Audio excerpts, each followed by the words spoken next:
মেম বাংলাদেশ সিঙ্গাপুরের থেকে র্যাঙ্কিংয়ে পিছিয়ে ছিল এবং সেটি ২০ ধাপ পেছনে বলা যায় এবং তারপরেও সমানে সমানে একটি ম্যাচ কিন্তু বাংলাদেশের অগণিত ফুটবল দর্শক এবং সমর্থকরা দেখলো আছে। সেই খবর জানাতে আমাদের সঙ্গে জাতীয় স্টেডিয়াম থেকে যুক্ত হবেন ওয়াসিউল হক পান্থ এবং ধানমন্ডি রবীন্দ্র সরোবর থেকে যুক্ত হবেন শাহাদাত অভ্র। পান্থ, আমরা আর বেশ কিছু বলবো না, দর্শকরা বা যারা খেলা দেখতে এসেছিল অনেক আশা বুকে নিয়ে, তারা কি বলছেন একটু জানাবেন।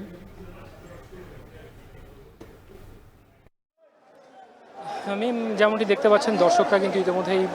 মাঠ ছাড়া শুরু করেছেন। খেলা যদিও এখনও আর কিছুটা সময় বাকি রয়েছে, যদিও অনেক দর্শক আমরা দেখেছি যে প্রথমার্ধ শেষেই যখন 1 গোলে পিছিয়ে পড়েছিল বাংলাদেশ, তখনই কিন্তু অনেকে স্টেডিয়াম থেকে বেরিয়ে গেছেন এবং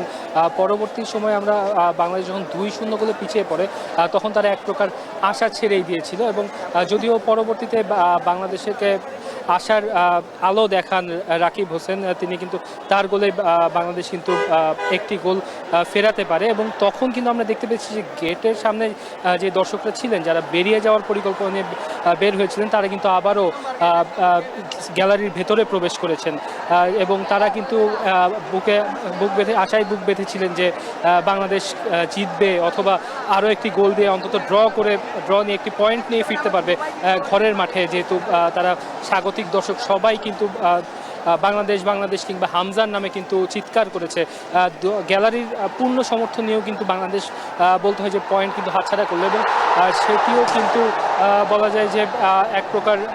পুরনো যে সমস্যা বাংলাদেশের ফরওয়ার্ড লাইনের গোল করতে না পারার, প্রথমার্ধে কিন্তু আক্রমণের সংখ্যা যদি হয় সেদিকে কিন্তু সিঙ্গাপুরের চেয়ে বাংলাদেশ অনেকাংশে এগিয়ে ছিল, কিন্তু ডি বক্সের ভিতরে গিয়ে যে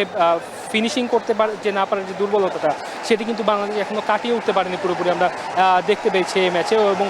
হামজা কিন্তু তার সর্বস্ব উজাড় করে দিয়েছেন। প্রথম যে গোলটি হয়েছিল সেখানে তিনি শেষ মুহূর্তেও কিন্তু চেষ্টা করেছিলেন যেন গোল না হয়